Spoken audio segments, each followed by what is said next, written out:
Dans cette vidéo, nous allons voir les bases pour commencer à se servir de Jupyter. Alors, on ne va pas voir ici comment installer Jupyter sur sa propre machine, parce que c'est une opération différente selon votre système d'exploitation, mais tout ça est bien expliqué sur cette page web, qui vous amène ici, où on vous conseille, vous le verrez, d'installer Anaconda. Et l'installation d'Anaconda dépend de votre système d'exploitation. Il y a une procédure qui vous est montrée ici pour Windows, pour Mac, pour Linux. Et vous sélectionnez à chaque fois la version 3, donc 3.7, ce que je vois là, mais 3 par rapport à 2. Vous téléchargez le fichier d'installation et c'est parti. On va donc partir du principe que vous avez réalisé cette installation et on part d'une installation fonctionnelle de Jupyter. Après l'avoir lancé, on se retrouve sur une page qui ressemble à peu près à ça. Ça ressemble un peu à un explorateur de fichiers, donc on peut se promener dans l'arborescence en cliquant. Voilà, et puis par exemple là je vois une liste de notebooks Jupyter que je reconnais grâce à cette icône qui est là, une icône grise-noire quand le notebook n'est pas en train d'être exécuté et une icône verte quand le notebook est en train d'être exécuté. On reconnaît aussi un notebook à cette extension de fichier en 5 lettres IPYNB comme IPython Notebook. Si je clique, j'ouvre un notebook déjà existant que je peux modifier si je veux, ajouter des cellules, ajouter du code, ajouter du texte. Mais nous, ce qu'on va faire, c'est créer un nouveau notebook Jupyter. Donc je peux ici, New, ajouter des nouveaux éléments, ajouter un nouveau répertoire, un nouveau fichier. Nous, on va rajouter un nouveau notebook en Python 3. Ici, ça sera du 3.5 parce que mon installation est en 3.5. Et là, on se retrouve devant une cellule qu'on peut remplir soit avec du code, soit avec du texte au format Markdown. Donc c'est ce que je vais choisir d'abord. Donc on choisit ici ce qu'on veut mettre. Donc on a le choix entre code et Markdown. En pratique, les autres fonctionnalités sont pas utiles. Donc ici Markdown, Markdown ça veut dire du texte. Et donc je me mets avec ma souris ici dans ma cellule et puis je peux commencer à écrire du texte. Voilà, j'apprends Python. Donc la syntaxe Markdown permet un petit peu de mise en forme, on ne met pas que du texte brut, donc je vous montre deux ou trois éléments de syntaxe, et puis si ça vous intéresse, vous pourrez vous renseigner par vous-même. Par exemple, je peux mettre du texte en italique en l'entourant d'étoiles, et puis en gros, en gras, pardon, avec deux étoiles. Donc,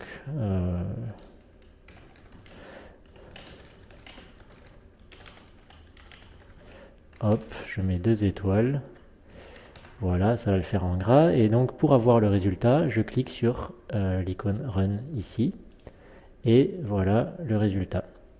Alors je peux aussi mettre des titres. Alors je double-clique sur la cellule pour retourner en mode édition.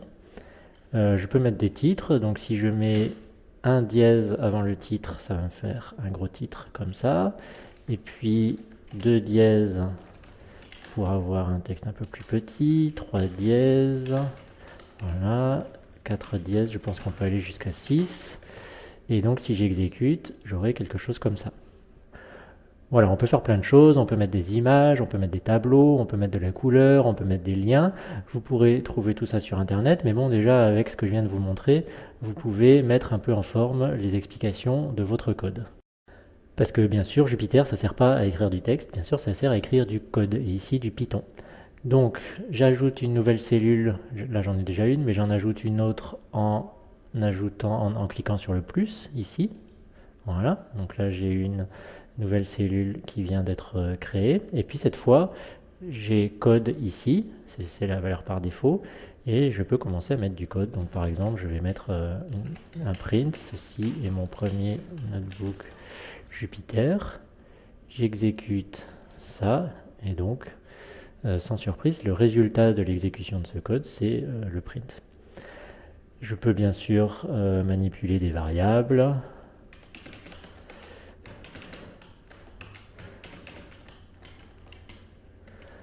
Bref, je peux écrire n'importe quel type de code.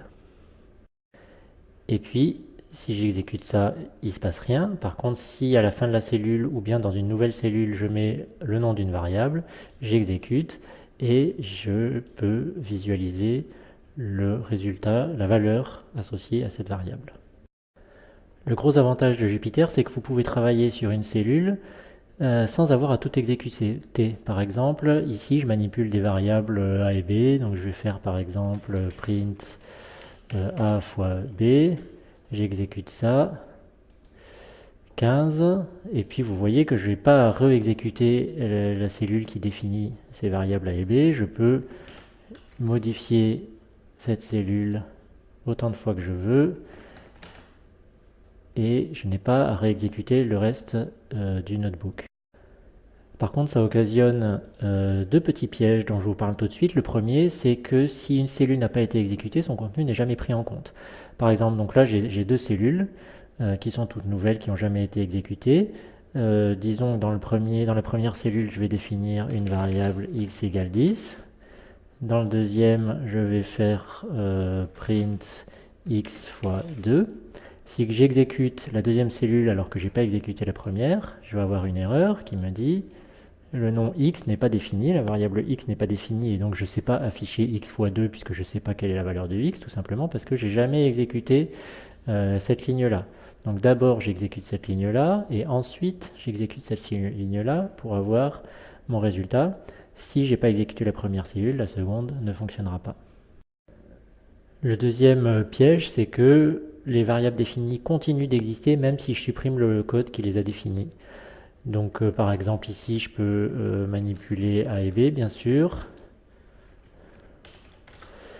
Et si je supprime cette cellule-là qui les a définies, donc là j'ai plus de définition de A et B, mais ça ne m'empêche pas de continuer à manipuler A et B si j'en ai envie, alors même que la cellule qui les définissait a disparu. Pour vérifier tout ça, je peux faire kernel restart and clear output par exemple, pour vérifier que j'ai pas fait d'erreur de ce style, c'est-à-dire que mon notebook dans son entier est toujours valable et qu'il n'y a pas un phénomène qui est lié au fait qu'il se souvient des variables définies. Donc là, si j'exécute tout ça dans l'ordre, C n'est pas défini, A et B ne sont pas définis. Et donc là, on peut détecter qu'on a un problème, mais uniquement parce que j'ai redémarré le notebook, donc le kernel, le noyau. J'ai redémarré et donc les variables qui étaient définies ont disparu. Et donc là, je vois que mon notebook, en fait, n'est pas valable de lui-même. Voilà, donc à part ça, tout ça est assez simple, hein. Donc avec l'interface, voyons rapidement ce que vous pouvez faire. Déjà ici, vous pouvez renommer votre notebook en cliquant là. Voilà, entrée. Vous pouvez sauvegarder ici, même s'il y a une sauvegarde automatique régulière. Vous pouvez ajouter une cellule, vous pouvez couper là où les cellules sélectionnées. Alors pour sélectionner plusieurs cellules, il suffit de cliquer sur la première cellule, vous appuyez sur Shift sur votre clavier, vous appuyez sur la dernière cellule et voilà, vous avez sélectionné plusieurs cellules et comme ça, si vous coupez toutes les cellules. Vous pouvez aussi copier des cellules, coller des cellules, monter une cellule ou la descendre. Donc là, par exemple, vous voyez celle qui est sélectionnée en bleu, je la descends en cliquant ou je la remonte. Vous pouvez aussi interrompre l'exécution. En général, vous interrompez l'exécution quand vous avez un problème pendant l'exécution d'une cellule et que vous n'arrivez plus à sortir. Par exemple, quand vous êtes dans une boucle infinie, vous avez tapé quelque chose, par exemple, comme ça. Une boucle qui ne s'arrête que quand A n'est plus inférieur à 10, sauf que ici A est égal à 1 et je modifie jamais 1, donc j'exécute ça. Et donc j'ai Toto qui s'écrit à l'infini. Voilà.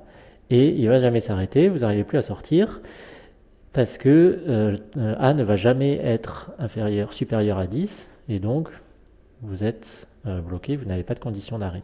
Donc ici, la seule solution pour s'arrêter, c'est de cliquer sur le carré ici, interrompre, voilà.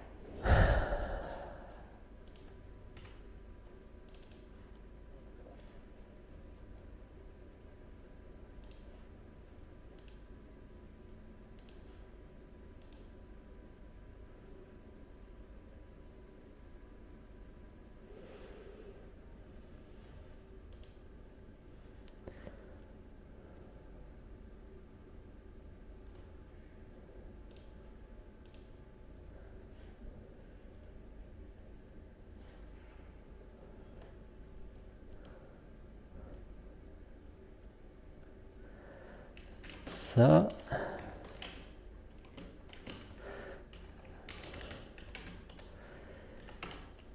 Print Toto.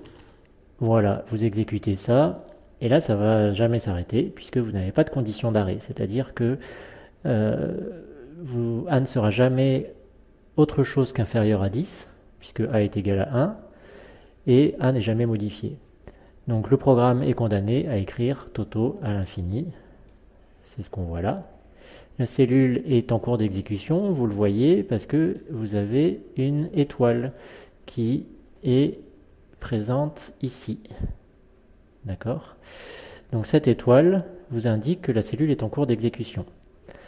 Si vous êtes en cours d'exécution, vous ne pouvez plus rien faire d'autre, vous ne pouvez pas exécuter une autre cellule, et donc il faut arrêter cette cellule. C'est là que vous cliquez sur le carré. Vous voyez que vous n'êtes plus en cours d'exécution, là vous vous êtes arrêté.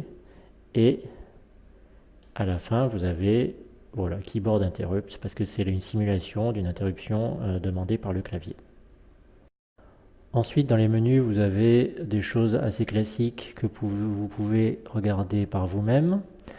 Ici, dans View, vous avez quelque chose d'utile qui est Toggle Line Number pour avoir les numéros de ligne ici. Donc ça, c'est vraiment très pratique, donc je vous conseille de le faire. Et puis, pour finir, je peux mentionner les raccourcis clavier qui sont aussi très utiles parce que sinon, vous allez passer votre temps à naviguer entre le clavier et la souris. Toutes les actions les plus courantes ont un raccourci clavier. Alors évidemment, sur une vidéo, c'est difficile à montrer, mais par exemple, pour exécuter une cellule, c'est CTRL plus Entrée. Pour l'exécuter et passer à la suivante, c'est Shift plus Entrée. Vous voyez qu'il y en a une autre qui vient de se créer.